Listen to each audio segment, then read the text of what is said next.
अलिफाड़ने वाला हाथी। एक दफ़ा का जिक्र है कि किसी गांव में बहुत ही गरीब धोबी रहता था। कपड़ों की धुलाई के साथ साथ उसे आसमान को करीब से देखने का बहुत शौक था। वो और उसकी बीवी रोज़ धोबी घाट पर कपड़े धोने जाते थे। एक रोज़ जब उसकी बीवी कपड़ों को सिखा रही थी, इसकी नज़र आसमान पर पड़ी। क्या देखती है कि आसमान से एक हाथी अलिफाड़ता हुआ ज़मीन पर आतर रहा है। जैसे ही वो जमीन पर आतर वो गायब हो गया। 2-3 रोज तक वो दोनों यूं ही हाथी को जमीन पर आतरता देखते रहे। उन्होंने फैसला किया कि कल वो इस हाथी पर नजर रखेंगे कि हाथी जमीन पर क्यों आतरता है और फिर गायब हो जाता है। आखिर ऐसा क्यों है?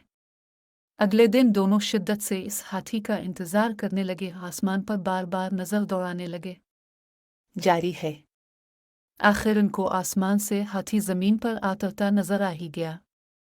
दोनों इसके पीछे चल पड़े। हाथी गिने के खेतों में घुस गया और खूब पेट भर कर गिने खाने लगा।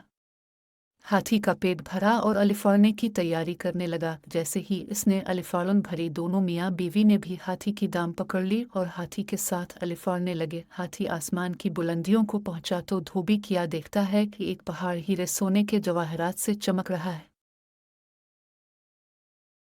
यूं लग रहा था जैसे कोई अपना खजाना यहाँ छोड़कर भूल गया है। दोनों मियाँ बीवी की आंखें खुली की खुली रह गईं। आखिर हाथी पहाड़ पर आतर गया। दोनों मियाँ बीवी भागकर सोने पर टूट पड़े और ज्यादा से ज्यादा सोना इकट्ठा करने की कोशिश करने लगे। रात के बढ़ते अंधेरे से परेशान होने लगे। उन्होंने सोचा कि सुबह होते ही वो हाथी की दाम पकड़कर जमीन पर आतर जाएंगे। आखिर सुबह हुई और वैसा ही किया। जमीन पर आतर बढ़े और अपने घर की तरफ रवा दवा हो गए। एक गरीब धोबी जो रोज बरोज अमीर होता जा रहा था, उसको देखकर सारा गांव हैरान व परेशान हो गया कि अचानक ऐसा क्या हुआ कि धोबी अलिफ्तना अमीर हो गया। गांव के लोग धोबी के पास आए और उसके यूं अचानक अमीर होने का राज पूछने लगे। धोबी उनको कुछ ना बताता। एक दिन धोबी किसी काम से शहर से बाहर निकल गया। इस बात का फायदा अलिफाटती हुए उनकी हमसाई धोबन के पास आई और बातों बातों में खजाने का राज अलिफा गुलवाला। रात को जब धोबी वापस आया, धोबन ने सारा माजरा बताया। धोबी को अपनी बीवी की इस हरकत पर बहुत गुस्सा आया, मगर अब बात हाथ से निकल चुकी थी। सुबह सारा गांव धोबी से मदद मांगने आ गया कि वो उनके साथ खेतों में चले और हाथी के साथ खजाने तक पहुंचाने में उनकी मदद करे।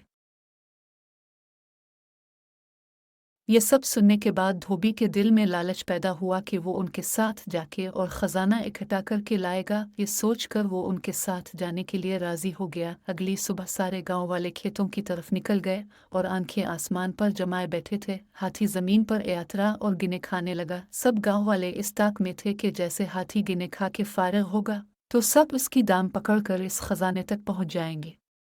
जैसे ही हाथी अलिफाड़ने लगा, सब ने उसकी दाम पकड़ ली। धोबी सबसे आगे उसकी दाम पकड़े हुए था और यूं उसके पीछे एक लंबी कतार में पूरे गांव वाले एक दूसरे को पकड़े अलिफाड़ती चले जा रहे थे।